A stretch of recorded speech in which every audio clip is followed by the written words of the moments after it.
2 Chronicles chapter 2. Solomon gave orders to build a temple for the name of the Lord and a royal palace for himself.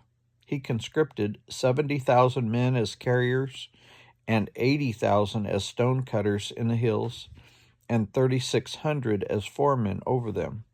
Solomon sent this message to Hiram, king of Tyre.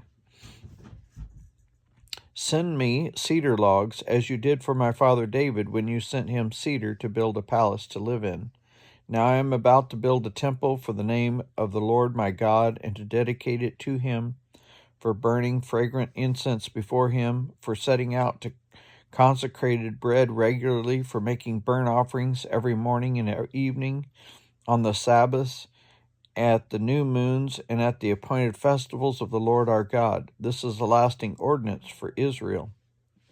The temple I'm going to build will be great, because our God is greater than all other gods. But who is able to build a temple for him, since the heavens, even the highest heavens, cannot contain him? Who am I to build a temple for him, except as a place to burn sacrifices before him?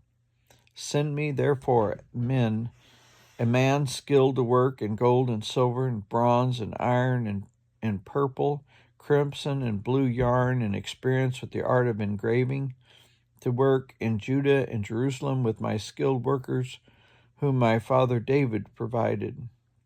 Send me also cedar, juniper, and algum logs from Lebanon, for I know that your servants are skilled in cutting timber there. My servants will work with yours to provide me with plenty of lumber, because the temple I build must be large and magnificent.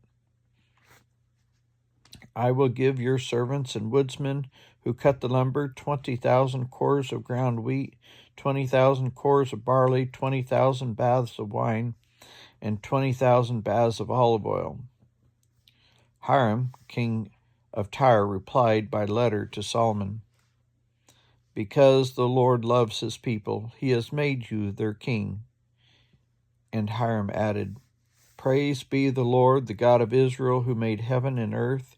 He has given King David a wise son, endowed with intelligence and discernment, and who will build a temple for the Lord and a palace for himself. I am sending you Huram-Abi, a man of great skill, whose mother was from Dan and whose father was from Tyre. He is trained to work in gold and silver and bronze and iron, stone and wood, and with purple and blue and crimson yarn and fine linen. He is experienced in all kinds of engravings and can execute any design given to him. He will work with your skilled workers and with those of my lord David, your father. Now let my lord send his servants the wheat and barley and the olive oil and the wine he promised, and we will cut all the logs from Lebanon that you need, and we will float them as rafts by the sea down to Joppa. You can then take them up to Jerusalem.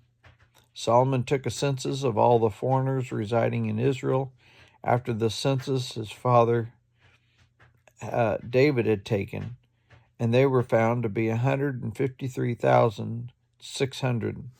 He assigned 70,000 of them to be carriers, and 80,000 to be stone cutters in the hills, with 3,600 foremen over them to keep the people working.